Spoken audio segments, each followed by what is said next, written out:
again, and welcome back to another meeting of the After School Anime Club. My name is Max Newland. I'm your host and one of the chapter co-presidents. And with me today is another one of our chapter co-presidents, my dear friend Max Kostrak. Hello. Hello. It's so nice to be here. The other Max. Max number 2. Max A. Yeah, I love that we have enough respect for each other, Max, to never allow anyone to call us by anything else. We are keeping the Max. Yeah, that's how it goes. You have to. It's same hat, but with names. Same hat. Exactly. And with me also today is our other chapter co-president, Stevie Matos. Hello, Stevie. Hello. How art thou? I'm doing really great. And I thank you so much for elevating the language. You're welcome. On this podcast. I do Shakespeare. I do Shakespeare for money. Folks, she does real Shakespeare. I do. Talk about butts and boobs all the time on Shakespeare. So you're in your element for today. Absolutely. You're really in your element today. So ready. This is the episode, like the stuff we watched, we'll get into it, of course, but like this is the kind of stuff where it's like at this meeting of the After School Anime Club, we got to be really sure that the faculty sponsor is not coming to this meeting. Yes. Yeah. We have fully distracted him. The blinds are down. We have we have taped a piece of construction paper over the little window in the door. Yeah, and if they do come in, we have backup anime. We've got some like Hamtaro or something that we can throw on. Hamtaro is the backup. Yeah, truly. But Hamtaro's like, oh god, Hamtaro. We're gonna get there. We're gonna get to Hamtaro. We're gonna get to Hamtaro. Is there nudity in Hamtaro? I forget. Well, they're always naked. They're hamsters. I was gonna say technically yes, they're hamsters. Okay, well, before we get too into it, I want to start with, as always, I like to start with a little game. And I'm pretty excited. We've been able to meet some of the characters and get a feel for the universe, so I'm springing a new game on you, and this one I'm really excited about. This is a game called Fact or Fanfiction.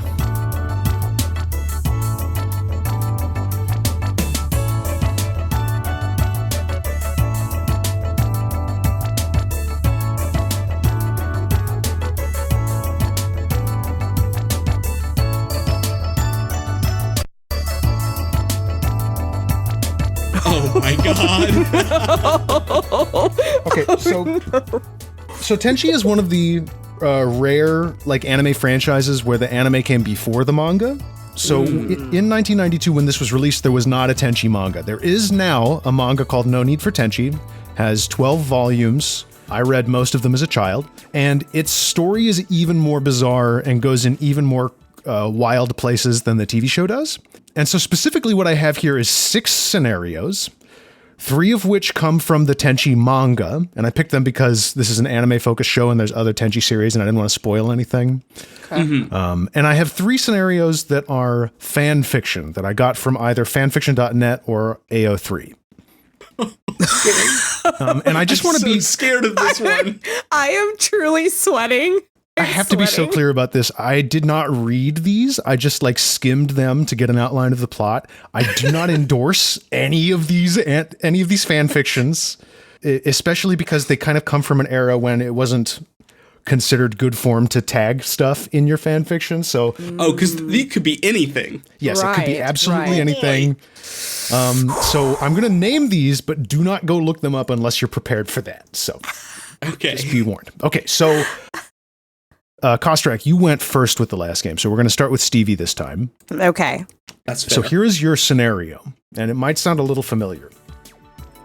A woman who looks exactly like Ryoko turns out to be the escaped progeny of a mad scientist who is trying to create the perfect sword. Is this plot from the Tenchi manga, or is this fan fiction? This is from the Tenchi manga. That is correct. Yeah! This is from one of the early plot lines in the Tenchi manga. They run into this basically clone of Ryoko named Minagi. And basically she's just like, what if Ryoko was nice? And then it turns out there's a villain who's basically exactly like this fucking guy from these episodes. They pretty much rehash it all of it beat for beat. Good job, Stevie. Thank you. I was like, it has to be from the manga because of what we just saw. Yes. Next up, Max, your scenario is this. Ryoko is badly injured in combat. Wounded mortally, her only choice for survival is to ask a mad scientist to create a duplicate body. But someone else will have to host her soul during the transition. Is this a real story from the Tenchi manga, or is this fan fiction? My gut tells me the lack of context and the fact that we're starting from the battle here. I think this is fan fiction. Your instincts have led you in the correct direction. That is The Fusion by Chronos Cat. Yeah. I figured we were looking at something like that. Okay. Yeah. Mm-hmm. That sounds like a cool plot, though. I would actually check that one out. Yeah, that does sound like it's got some funny stuff going on in it. Yeah, that would be fun. Who's going to be Ryoko's host? I don't know. Maybe it's Ayeka. That would be fun. I hope it's Ayeka. Deserves. All right, Stevie, you're next. Oh, no. Here's your storyline. Okay. This one might be kind of easy. Ryoko experiences a surprise pregnancy, but attempts to hide it. The only person who finds out the truth is Ayeka, and this secret brings them closer together than ever. Why does this always happen to Ryoko? First off, oh god, this is fan fiction. Absolutely correct. That's Mixed Blessings by Orphan Account. Okay. I was like, we only have 12 volumes of manga. Come on, this can't be in it. So I'm kind of illustrating there's a pretty wide gap in tone when it comes to the fan fiction that I was able to find for Tenchi. Some of it is really goofy and light, and some of it is unexpected, stressful pregnancy. There was one where Ryoko and Tenchi get married, and then he becomes an abusive husband years down the line.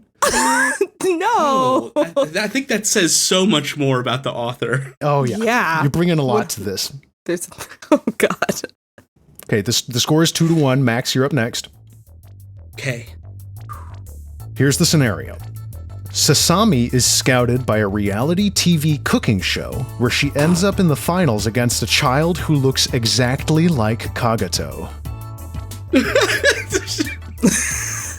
Okay, I'm gonna say fact because I want this one to be real. I really desperately want this to be real. Yeah. This is a real story from the Tenchi manga. I can't emphasize enough that the child basically is Kagato, and his dad shows up and is just Kagato with a mustache. And Sasami is the best cook in the house. She ends up winning. Good. And they have like this big honorable thing. It's a very touching story in the end. Wow. We're doing great. She's a magical girl. Magical with Sasami. I didn't study. Okay, this is 2 for 2 of not studying shit. And you're doing really good. So you're up next here. I don't have many left. Okay. Let's see. So Stevie, this is your scenario. Sasami meets and befriends a wolf, and then a pack of wolves who help the gang learn a valuable lesson about family. This feels like the manga. When you're right, you're right. I should have made this game harder, I think. All right, there we go. I mean, if it's a lesson about family, come on. I used to write fan fiction. I used to write fan fiction, anime fan fiction. That does give you a leg up. The good news here, Newland, is that whether it's Tenchi or whatever other show we do, this format can come back. And I think it might be more challenging on other shows. Yeah. Absolutely, 100%. Well, Max, this is your final one, and if you've been paying attention, you'll probably be able to get it before I even tell you the scenario, but here we go. With his home planet in turmoil, Tenchi can no longer sit absent from the throne to which he is entitled. He returns to become the Prince of Jirai.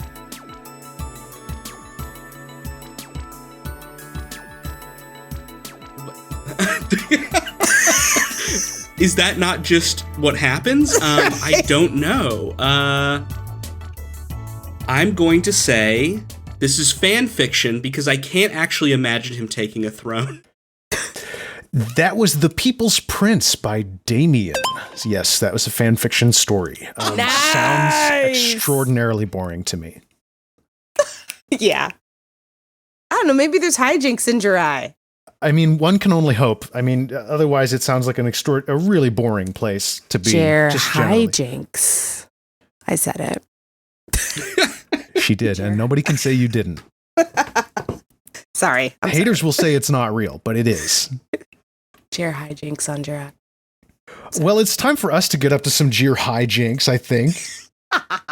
Yeah. Can we talk about these? Because we're covering 3 episodes today. Yes. Yeah, we are. And there's a lot to talk about here. Yeah, there There's is. so much going on in these 3 episodes, so I'm going to try to blast through this summary as quickly as I possibly can.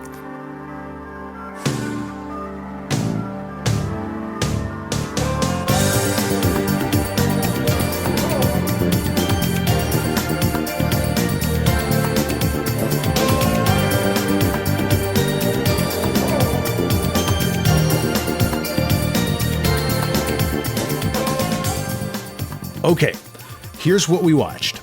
Episode 3, Hello Ryo-Ohki, begins with a nightmare. Ayeka's reliving her past memories of her brother-husband Yosho and Ryoko's campaign of terror. Speaking of Ryoko, she found an egg in the lake and is using it to cause problems on purpose. It turns out the living battleship Ryo-Ohki has been reborn as a cute mascot character. Later, a sprained ankle and a sudden rainstorm gives us an excuse for some potent sexual tension between Ayeka and Tenchi. They talk a bit about the past and her uncertain future, and also about how incest is totally cool on her home planet, so don't worry about it. On the way home, they stop at the Masaki family shrine's holy tree, where Ayeka identifies it as Yosho's spaceship, Funaho, and awakens its memories with the Master Key. Finally, Ryoko and Sasami appear again to close the episode with some Three's Company antics. Episode 4, Mihoshi Falls from the Land of Stars, is a Hot Springs episode, because you've got to have a Hot Springs episode, but it starts with a pitched battle in interplanetary space. Kagato, the most wanted criminal in the universe, is back. The space cops decide to kill 2 birds with 1 stone by sending their most problematic legacy hire, Mihoshi, on a reconnaissance mission, which she misinterprets as a straight-up manhunt.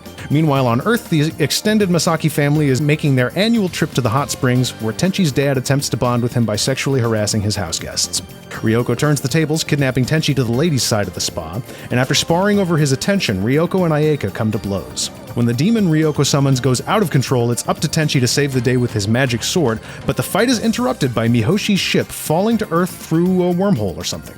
There are some fun gags that help develop Mihoshi's character a bit, and the episode closes on another nightmare, this time Sasami's. Finally, Episode 5 opens on a peaceful scene, despite Episode 4's ominous ending. Tenchi tends to the field while Ryoko and Ayeka relax in a recreated version of the mountain hot springs. Turns out Ryoko has known Tenchi since he was a baby, retroactively making the love triangle really creepy in both ways. Suddenly, Kagato shows up to advance the plot. The group confront him and he nearly defeats Tenchi with a lightsaber of his own. Before he can steal Tenchi's sword, its original owner reclaims it. Grandpa is revealed, in air quotes, to be Yosho in disguise, and he fights Kagato to a standstill until Ryoko, under his evil mind control, joins the fight. Just when it seems they've won, Kagato escapes with Ryoko. Tenchi reclaims the sword, and everyone sets off. On the way to Kagato's ship, Mihoshi's drinking habit comes in clutch, as it turns out that being drunk makes it harder for Kagato to use his mind control on Ryo-Ohki. Aboard the remains of Ayeka's ship, Tenchi activates the mysterious Lighthawk wings to defend against the Soja's ultimate attack, but is seemingly destroyed. In a fit of rage, Ryoko escapes her prison and finds a bloody cloth among the wreckage. As the episode closes, she vows to make him pay. Yes, I just forgot love we ended these. on a cliffhanger. I just love these recaps. They're just written so well. Newland, shucks. you're so great, Newland. I'm just so proud of you. Someday maybe somebody can collapse them all together, so it's like it's kind of like watching Tenchi, but it's really just me telling you about Tenchi. Yeah, no, they're great. They're Max actually Newland wonderful. presents Wikipedia's Tenchi Muyou. Tenchi Muyou. Correct. So there's a lot of exposition in these episodes. It's pretty much all exposition. Mm-hmm. I would not say it is all exposition. There's a lot of other stuff. There's a bunch of there's enough exposition to be like, we set up the majority of this whole story, and the whole point of it in like these 2 episodes, especially in episode 3, was like super exposition, because they explained and kind of tried to justify the brother-husband stuff. Yeah, can we just stop and talk about the love triangle in the relationship that you touched on here, Newland, in the recap. So first, let's look at the Ayeka side. And we're jumping around all the episodes here, so there's no spoiling going on. But, I mean, this is really, between Tenchi and Ayeka, this is every teenager's dream, right? To be the stand-in for your alien girlfriend's brother-husband, who is your dad. It's not your dad, it's your grandpa. But I take your point. Grandpa, that's worse. That's worse. That's so much worse. So I want to mention something up at the top. In the first episode, I kind of said that you can consider this OVA to be like the source book for Tenchi. Mm-hmm. I think it's actually more accurate now watching this and knowing the memories that I have of the rest of the franchise. I think it's more accurate to call this a rough draft. Got it. This is the pilot. Yes. The OVA is the pilot. A lot of things change. One of the key differences between the OVA and the actual TV series is, number one, Ryoko and Tenchi do not have any history. When he meets her in the first episode, he's meeting her for the first time ever. Okay. And number two, the relationship, the like blood relation between Ayeka and Tenchi does not exist in the that's two good. Very smart choices. Yeah, those clear up a lot of things very easily. Also, I said that in the OVA, not everybody is in love with Tenchi, but that was proved wrong. That is a Tenchi Muyou TV series invention where it's just a love triangle with some other characters in it.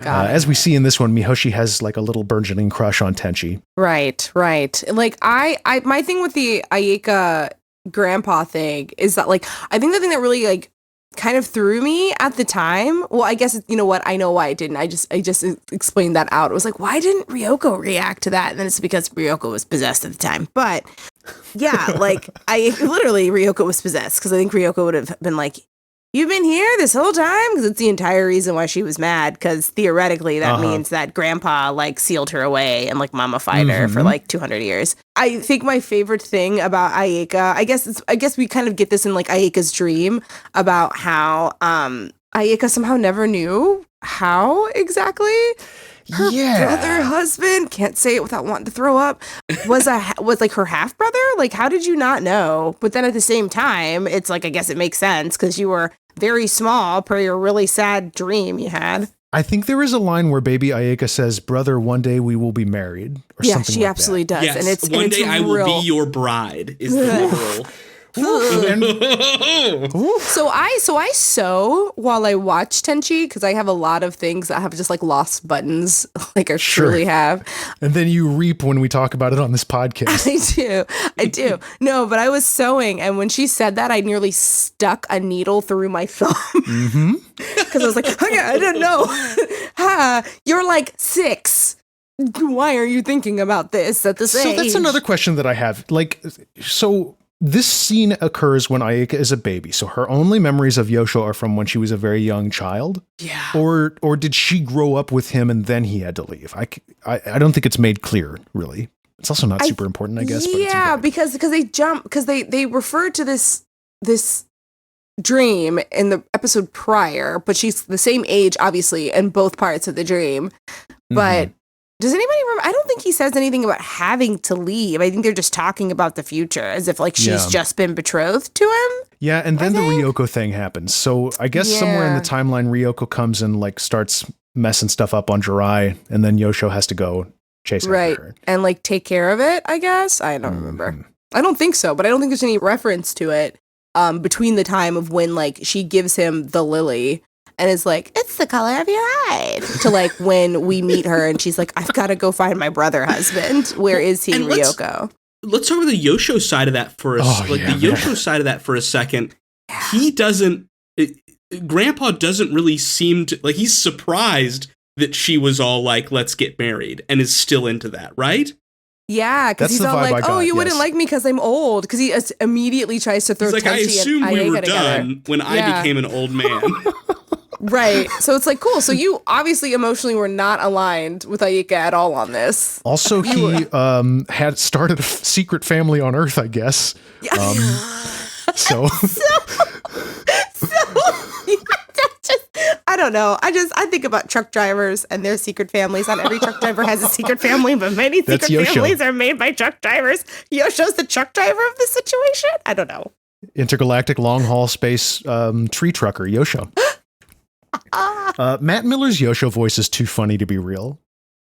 Yeah, I can't believe that like that's the final draft that they went with. I know. So he sounds so bored. You mustn't use these flowers for a happy occasion. It's almost unbelievable. He just, because his voice is gentle, but it is absolutely emotionless. Yeah. There's no real, he's just reading it. Just reading it. Just read the lines right off the page. You need a counterbalance to Tenchi going, whoa, I like guys, like the whole time. So this entire Ayaka situation and Yosho is a big fucking mess. Let's be honest. Mm-hmm. Yes. And this is why I was really last 2 episodes ride or die for Ryoko, because this seemed to be, there were lasers and things, but this seemed to be a somewhat healthier relationship in my eyes. And instead we get this reveal that Ryoko has been watching Tenchi since he was a baby? Yeah, she's been Phantom of the Operating Tenchi the entire time. Did they have to include the shot where she's like intently watching him pee? That was definitely cut from the Tsunami broadcast. I blocked that out. I've never seen that before. So fast. I blocked that out so fast. It was like, I cannot condone this. Can I tell you something else super weird about this flashback sequence? Yes. Please. Just like always, I watched it with the subtitles on so I can see the differences. In the dub, Tenchi is mourning the death of his grandmother in one of these scenes. Mm-hmm. In the original script, that's his mom. Wow. They changed it to his grandma for some reason. Well, because in the dub, the woman who comes to get him from like the essentially where he's being a cat and he's looking at a ghost, he says like grandma, like he refers to her as grandma. So my brain went, oh, did his mother die in childbirth? That was my assumption, but maybe not. But yeah, that's really weird that they changed that from mother, because that would explain why she's not around at all, and also explains dad being a weirdo with the souped up VHS recorder in the first episode. This also is, here's another weird one. That's Patria Burchard, same voice actor as Ryoko, playing Tenchi's mother/grandmother in these flashbacks. Huh, that just adds another layer into all of this. More layers. Thanks so much, I hate it. Thanks so much, I hate it. What do we think of Ryo-Ohki? We enjoy Ryo-Ohki? Precious baby, right? What don't we think of Ryo-Ohki? I adore Ryo-Ohki. This is the Loved cat it. rabbit that appears out of an egg. That is now. Help me understand. Does the ship asexually reproduce, and this is the offspring? Like it is made a new ship. My understanding is that it is like a phoenix situation in that that makes like, more sense. Gives birth to itself again. Yeah, that's what they mentioned in the episode where it's like, well, it was destroyed, so it essentially recreated itself. I was like, okay, cool. That's great. That's actually a really cool sci-fi, like, because we think about, you think back to like Dragon Ball Z and the Saiyans getting stranded on Earth, or any sci-fi where it's like you crash land, you're done. This is where you live now. And this seems to be like a really nice way to solve that problem. Yeah. And also it will sell you hella merch. Yeah, and also we have to make little plushies and stickers and t-shirts of Ryo-Ohki. Yeah, I'm looking up stickers and stuff ASAP. Something that is also weird in this is that there's like contention over what pronouns to use for Ryo-Ohki. Yeah, they were some like Ayaka. They're all over the place. Ayaka thinks that Ryo-Ohki is a boy. I missed this. Yeah, Ryo-Ohki is called a boy by Ayaka, but I think Sasami calls Ryo-Ohki a girl. Like it's you, and of course because of the time, it's they only stick to the binary, so they never refer to Ryo-Ohki as they them, which I did clock because I was like, I feel like Sasami has been saying girl to Ryo-Ohki, and then when Ayaka got mad at Ryo-Ohki for scaring her, and then Ryo-Ohki cried. Oh God. Very sweet. Ayaka called Ryo-Ohki a boy. Said him. Yeah, the subtitle script uses she pronouns for Ryo-Ohki in this episode, he pronouns in the next episode. Okay. So even the Japanese version can't really make up its mind about Ryo-Ohki. Got it. Well, what I've made about Ryo-Ohki is that Ryo-Ohki's adorable, and I would completely agree. I'm gonna. It's a rabbit cat, right? It's a rabbit cat. Yeah, we got a cabot, folks. Cabot. Cabot alert. There's one loves carrots, hops around, meows. Yeah. Jewel in the forehead. Sometimes turns into a big spaceship. Sometimes it just turns into a big spaceship. Yeah, sometimes it's spaceships. I would like a cabot. I see no qualms with having a cabot. Where to park it doesn't matter. America's new favorite pet is in the cabot. We've decided. The cabot. Yeah, absolutely. And hey, Ryo-Ohki also immediately replacing the blue ferret that Sasami was seen with in episode 2. Yeah, what happened to that thing? That thing's Did fucking it die done. in the crash? In true neutral-chaotic fashion, Sasami went, fuck you. You're out. Yeah. No, Sasami doesn't give a shit. in. Sasami does start shit. She's a fucking pot stirrer in these episodes. She stays stirring pots. She was like, Ayeka, come out to the hot springs. The water's fine. Oh, did I forget to mention Tenchi? Oops. I did it again. That's Sasami all day. I'm bad. I stand Sasami. Oh, the naughty moment behind the rock? I have incredibly strong memories tied to this because when I was a kid, I loved watching Tenchi Muyou on Toonami, and I remember one day I went to a babysitter's after school instead of going home because my mom had to do late work, and this was the episode of Tenchi that was on. Oh boy! Oh, no. And again, this is July 2000, so I was 9 years old. I just often wonder what they were thinking as I was watching the Hot Springs episode. Can I say I could talk for hours about the idea of contextual versus non-contextual anime watching.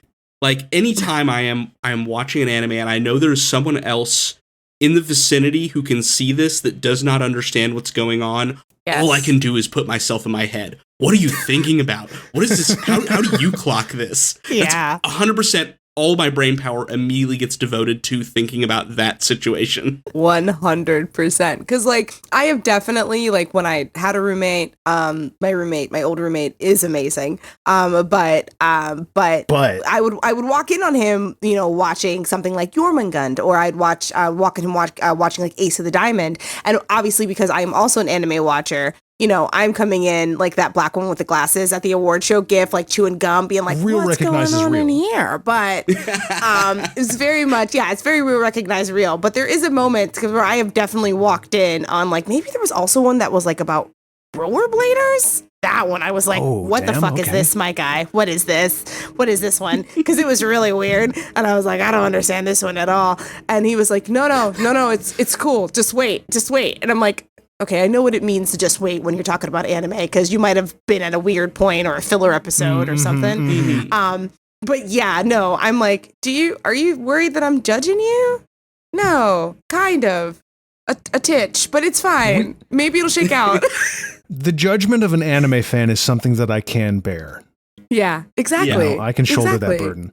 Correct. All anime fans are constantly judging every other anime fan from moment to moment. It's a given. We know it. And then, but then the normies out there, we're not sure if they're going to be like, oh, cool, this is strange, but it's all right. Or if they're going to be like, what on God's Or they're going to walk earth? in and see any single individual frame of an episode of JoJo's.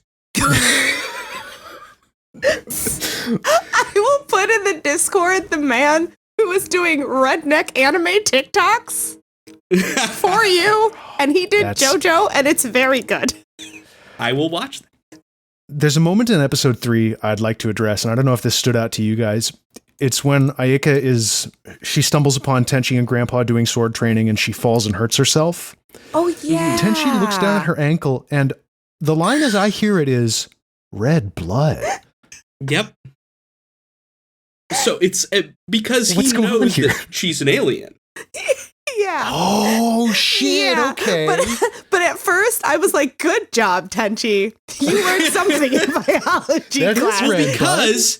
Because 2 episodes later, Kagato has green blood. Yes. So it does come full circle. But initially, I was like, yeah, you didn't. What grade are you in, my guy? You're 14, so you're 9th grade. Okay. He's 17. He's critically 17? 9th grade. He's a 17-year-old boy. 17.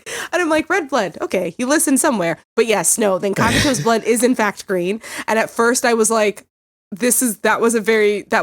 why did you dub that? And then I realized that it made sense later. But yes. There's not a whole lot more to say about episode 3, I don't think. It's very, very potent Tenchi Ayeka shipbait in this one. They were really I guess they just wanted everyone to feast. Yeah. You know? Yeah. Oh, absolutely. Mm-hmm. Everybody gets a little treat. They accomplished that. The coming out from the rain to the fire sort of scene. Yes. Your classic. They're really, making it a warm setting. But let's talk about episode 4 a little bit more. Yeah, dude. Oh, Okay. So I know that Onsen, our hot springs episode. Let's go. I know that I've talked about how much I love Ryoko. Ryoko's the best. But really the situation with me and the characters in Tenchi is more like I adore everyone except Ayeka. Sorry, Ayeka fans. Mihoshi, one of the best in my opinion. Miyoshi's great. Miyoshi's great. Miyoshi's great. Mihoshi. Miyoshi's me brilliant. like every day of the week that ends in Y. Mihoshi's so awesome. Mihoshi's one of my favorites. She has a great theme song. They give her a partner in the Tenchi TV series that Nice. I was gonna say, I thought I had seen like a screenshot of from one of the promos or something, but it's just her in this 6-episode run. Yeah. Can we talk about that one of the people in like Space Cop PD looks dead ass like Spock? Yeah, Can we talk about the Spock cameo? He gets killed. It almost feels like commentary because Spock shows up and he's got an eye patch or something for some reason. Yeah, he does. But he shows up for about 10 seconds specifically to just get murdered. Correct. I was like, Leonard Nimoy. And it feels like, take this, Star Trek. Now this is Tenchi and we're taking our stand. Yeah, pretty much. But I was like, Spock? And then he died. And I was like, see you later, I guess. I really appreciate her being like, whatever at her job. And she's just like covered in crumbs. And I was like, this is, I feel so seen.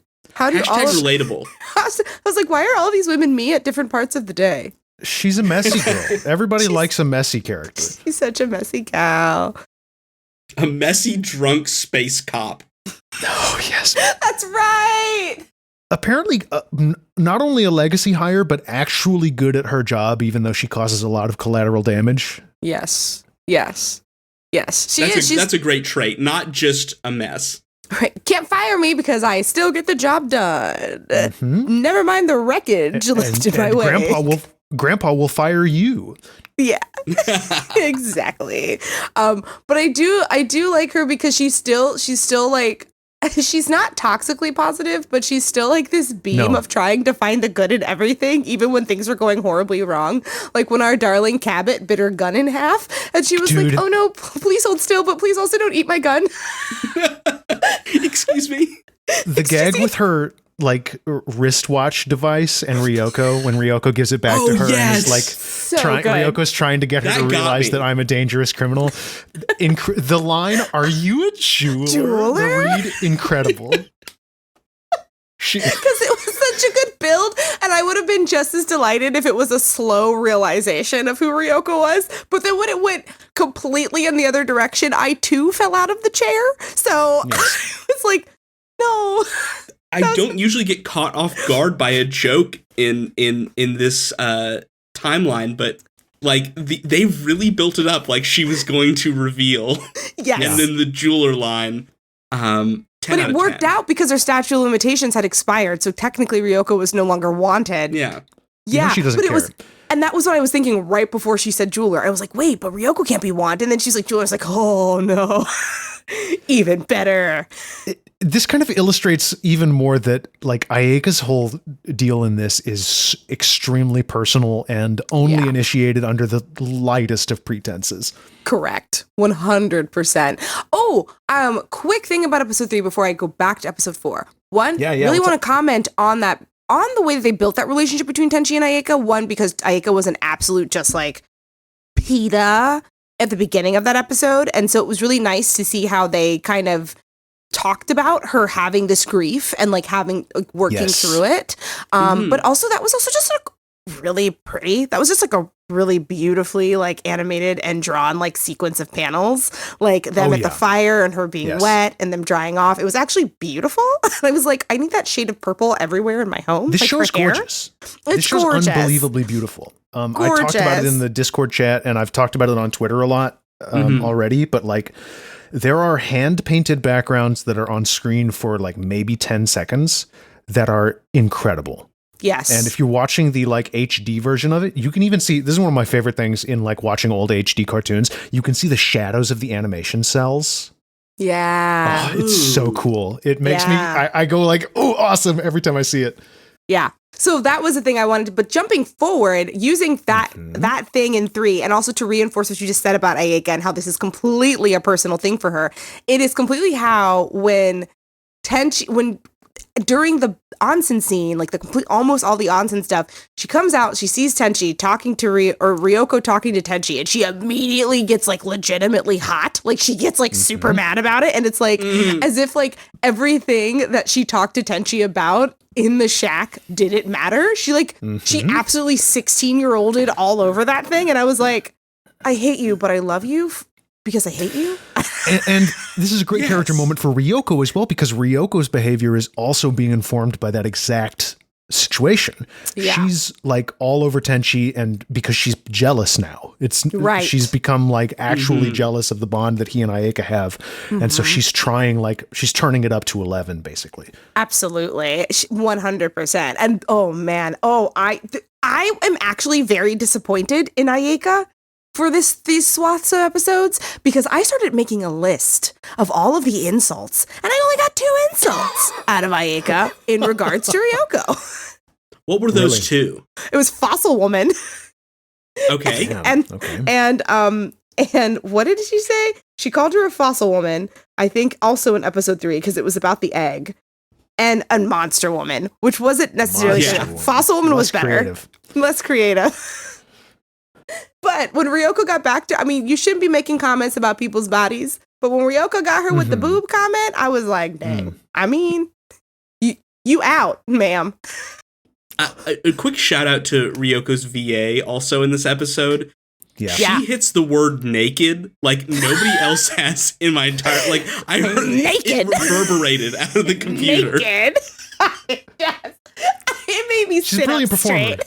I think these 3 episodes are some of her best performances. Yes, I agree. 100%. And what I mentioned this in the Discord as well, but I did go back and watch episode 4 alone in the original Toonami broadcast, simply because I was so curious what they did with the hot springs with the nudity.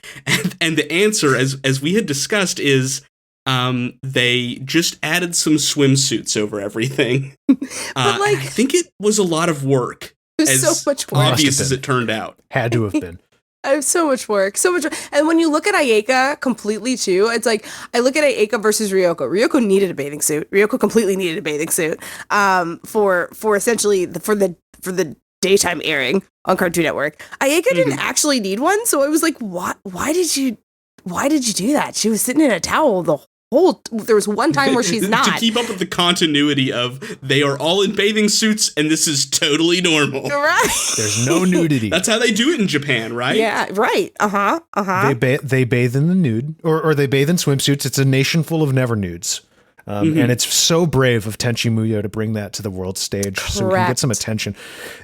We can, for just pennies a day, you can help someone who is unable to fully disrobe.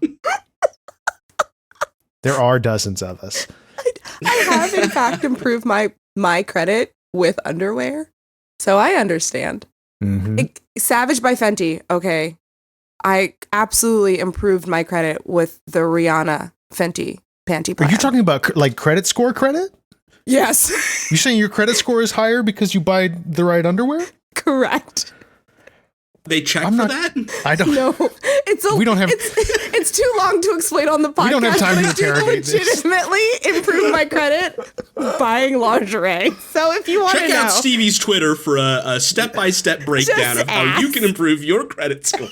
And when we're ultimately sponsored by Savage, then we can talk more about that. Please, absolutely. Did any of you guys catch that Tenchi's sword makes the actual lightsaber noise when he turns it on? No. It actually goes so like naturally a lightsaber. I must have just not clocked it. Yeah. That's wonderful. That's wonderful. Oh, talking about spaceships, I really like how the second spaceship, Grandpa's, I'm just gonna call him Grandpa because I know he's Grandpa now. Grandpa's spaceship became like the tree / the shrine, which I thought was really, really cool. Also, another animation moment that made me go, whoa, with all the cool rainbow lights. But I like that. There was one more neat connection there. They mentioned that they prayed to the tree to change the weather. Yeah. And it's at the beginning of episode 3 that Ryoko mentions that, they don't have the technology to change the weather on this planet. Mm-hmm. And they it's haven't figured honestly it out a connection there that them praying to the tree may have actually, like, legitimately altered the weather. Right. Because when Ayeka gets up to it and she's like, we can't actually use the ship because it's taken root. And so it won't go anywhere. And they have the whole, memory flashback thing. I was like, that's really cool. How like, that's just like even though like, while we have discussed that Jirai essentially colonized Earth, I kind of like how like, that's kind of what they did. Like that was a way, like in detail. Yeah. It's a cool little detail. I kind of like that. Even though there's only 6 episodes, there are moments where they're like, I mean, there's lots of moments, but moments like that where they're like, this is how this worked. I was like, that's pretty cool. Yeah, for how much plot they jam into these 6 episodes, I mean, they really are moving fast. The amount of other little details and pieces that you can pick up on is pretty fascinating. It's an entertaining watch. It is. It's a really good time. Mm-hmm. How do you guys feel about Kagato? I like Kagato. He's a proper mad scientist. I like Kagato. I do not understand why he put Ryoko in a he played out Aladdin, the end of the movie Aladdin. I was not thinking of Aladdin, and now I'm broken for the rest of the day. Sorry, that's all I can think of. Yeah, he did put her in a giant hourglass in the sand. Where does this meme come from? Like, memetically, like, I want to know, passed down through the years. Lady prisoner in trapped in an hourglass. Yeah. I didn't understand. I was like, why would he stick her in an hourglass? Although I like this, like, extra subplot about how Ryoko might not just be Ryoko. Like, Ryoko's not just like this special demon. Yeah, she was made. Like, I was like, what? Also, I will cosplay as Ryoko, specifically fighting me Ryoko, because that's a bitchin' that red and black outfit kicks ass. So good. Sexy. Oh my God, I want it. Ryoko has so many great costumes in this show. That's one of them. I really enjoy the blue and yellow striped thing. That one was also really cute. Have you guys noticed her tail? Yes, I was going to bring this up. Was that in the first episodes we watched? No. She does not actually have a tail. It is an item of clothing. Oh. This is word of God from the creator. But it moves like a tail. This is what the series creator has said, that it is an item. It's a belt, and it reacts to her emotions. I don't know why. Oh, so it's like those weird ears they sold? Yeah. Sure. Yeah. Got it. Okay. It reacts to your brainwave. That's also, interesting. According to the creator, also, all of her clothes are like, constructs that she creates out of pure energy or whatever. Oh, I like that. I like that trivia fact. Fast. That's fun. I like that. That actually explains the quick change aspect too. Mm-hmm. Yeah, for sure. Absolutely. It's a good continuity cover. So I don't hate that at all. But yeah, no, I like Kagato. And I like that they kind of set him up to be like this bigger, badder force that they all have to work to overcome. So I'm want to know how they wrap this up in 6 and 7, or what they do with it, because here's he's the great got a lot thing. of fodder. Yeah. It gets wrapped up in 6. Oh my God. Okay. 7 is a cool down episode. And it's it is one of the most beloved episodes of the series. Okay. Wow. Okay. We've got some stuff to look forward to. Yeah. The thing about Tenchi that I love and that most Tenchi fans are really into is not so much the plottiness, but the character relationship stuff, which is, it's all great. The plots are really fun and breezy, even when they get serious, but the character relationships are the heart and soul of this show. And it's just so much fun to watch them do stuff in low stakes situations as well. Yeah. You got to have that balance for a show like this, especially. Yeah, with what they're trying to accomplish. It's that high and low stakes. Oh man, and we still have one character to meet who is I also love. I mean, I'm going to say that about every character. I love all these characters. They're really fun. Did any of y'all watch the preview at the end of episode 5? Yes, I did. It doesn't give you a lot. You know, I'm used to that DBZ style where the narrator tells me what's going to happen next episode. No, this is just jamming tunes and screenshots. They tell you there is a narration in the Japanese voiceover. Oh, they just cut it entirely for the English broadcast. Yeah. That's so lame. But I don't just mind it. It's so lame. But yeah, really, absolutely. They're like, well, we don't have the bandwidth for this. We don't want to pay Matt to do any more reading. He's already done a lot. Pretty much. I agree with that. Like how the relationships are the important thing, because we even get a glimpse of that in the second onsen scene with all of the women, even though all three of them trying as hard as they can to intentionally fail the Bechdel test. Let's all talk about how we have the hots for Tenchi for 10 minutes. You know what? That's what I was thinking when I was watching the 5th episode. I was like, this show does not pass the Bechdel test at all. Granted, the Bechdel test did not exist at this time, but I'm just like, how am I still compelled? I am impressed at me, this grown woman, to still be compelled to care, because I'm like, y'all only talk about this, I mean, truly, this dunderheaded boy this whole time who has nothing to offer. This muppet of a person. Not a muppet of a person. Do you know what is mind-blowing about what you just said, Max Kostrak? What? I looked Matt Miller up. His middle name is Kermit. Whoa. Amazing. The roots run deep. The roots run deep. It's so deep. Just like the trees.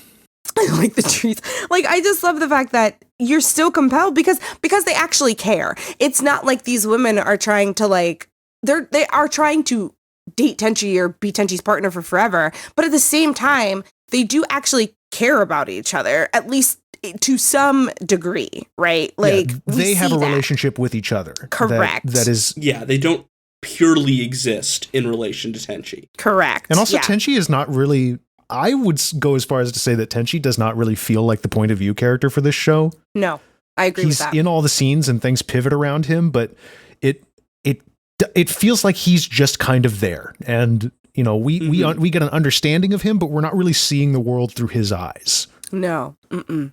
Oh, wow. What's it like? Men out there feeling like a plot device. I wonder what that's like. Maybe he'll get fridged if we fridge you. I was gonna say, actually, he does get fridged at the end of this episode. He just got fridged. So what's it feel like, fellers? Huh? Happy that you just got Deadpool girlfriended. Yeah, killing your straights. Yeah. Killing you straight. This was a big deal for me as a kid. I was not really the most drama I was watching on television was like Dragon Ball Z, which I don't know, the stakes didn't feel like this personal a lot of the time. So when Ryoko says, I'm going to make you pay, and then it cuts to black, I was like, oh, he's not really dead, is he? Well, she's crying, and she was crying. Yeah, so it's just like, she's like, and you can't, there's nothing else but him. So it's like, you know, we think about space, and he's a human, and nobody else is a human.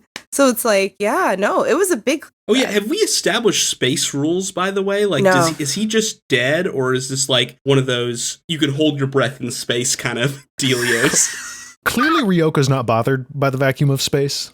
She's fine. No. Yeah. I don't know what the deal is with she's not a person. Dryans. She's a demon. Yeah, it could be an alien thing. We know that there's at least oxygen on Ryo-Ohki, because Tenchi was fine. And that Ryo-Ohki can get drunk. That is okay. Drunk. Yeah, we can just stop and talk about that for a second. The drunk spaceship. What a great moment for Miyoshi as well. Like, here I don't know what to do. I think I could get, I'm just going to share a drink with the ship. And then it ends up helping, and the ship being, because I think Kagato even says, he's like, I can read your every move, like I know what's going to happen. And so a ship employing the drunken master style is very good to me. Did you guys feel like Kagato's voice was mixed a little bit lower than everybody else's? Yes. It seemed like it, a touch. it stood out to me because the show's sound is usually really good, but also I really want him to play that organ. Is he gonna? I'm hoping we get some. Okay, it was an organ. Ship. If I ever have a spaceship, I want the bridge to include a big organ. Yeah, and man. kind of float in the middle of nothing with a bunch of like Roman aqueducts all around me. I love the Roman this aqueducts. This is the bridge. It's purely aesthetic. I can't actually do anything from here. Not a single thing. It looks extremely cool. Yeah. Don't ask about how promos. it fits, right? Don't ask about how it fits. It's a lot of Trump Deloy. Don't worry about it. Well, I hope you're looking forward to more. There's going to be some fun space adventures, and there's going to be some fun Earth adventures next time as we watch episodes 6 and 7 of the OVA. Like I mentioned last time, the 7th episode is like a special double length. Well, not quite double. It's 45 minutes instead of 30. And it is like all domestic fun. And I treasure it, and I hope you all will enjoy it too. I'm so excited. I definitely will. I'm really looking forward to these next 2 episodes. Same. I just want Ryoko to go ham. I just want Ryoko to just go. I want to see Ryoko go ham. I want to see Mihoshi do at least one more stupid thing that saves everybody's lives. Correct. Yep. Correct. Ayeka there. Can be there. Ayeka can exist. Ayeka sometimes gets some really snappy some snappy lines, and I really appreciate Ayeka for that. I think she's a good part of the chemistry in the formula. I'm amazed at how much I'm liking her this watch, because when I was a kid, I could not stand Ayeka. Because she's so snobby. But she's like the only one. Like, I think what makes Ayeka so interesting is that she is the only one who truly, like, who won't stray from the reason why she is here. And like, her focus is what makes her so interesting, because Ryoko kind of has a plan, and Mihoshi. I was like, not MiHoYo. That's a game. That's a game company. Mihoshi is like, what up? What up? Like, that's Mihoshi's entire vibe. What's happening? Yep. So it's nice because they all have a different dynamic, which is really important to me. Do you guys ever wish that a big spaceship would, or an alien would come and blow up our school? Every day.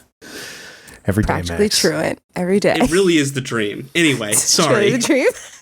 Bit of a non sequitur. I just, I'm thinking about the fantasy of anime and the lives we could be leading. Yeah, absolutely. Anime shows us these lives. It's one way to look in on what could be. Yeah. Just how much cooler, like, I'm at like this cool, but I got to get to that cool, Not cool enough. You'll get there someday, Stevie. It's a dream. There. Thanks, working. Bobas, getting them spaceships. Let's go. Bobas? Yes. Can we say boobs? Boobs. Oh, boob. Oh, okay. I thought you were talking about like picking up some boba tea before we head out into space. Talking about great big mommy milkers. Oh no. Oh, God. Ariel is nips, y'all. We didn't even mention that on the show, how all the boobs are smooth like cue balls. And nobody has hair. Everybody has any is hair. Smooth. No hair. Wow, aliens are so strange. So strange.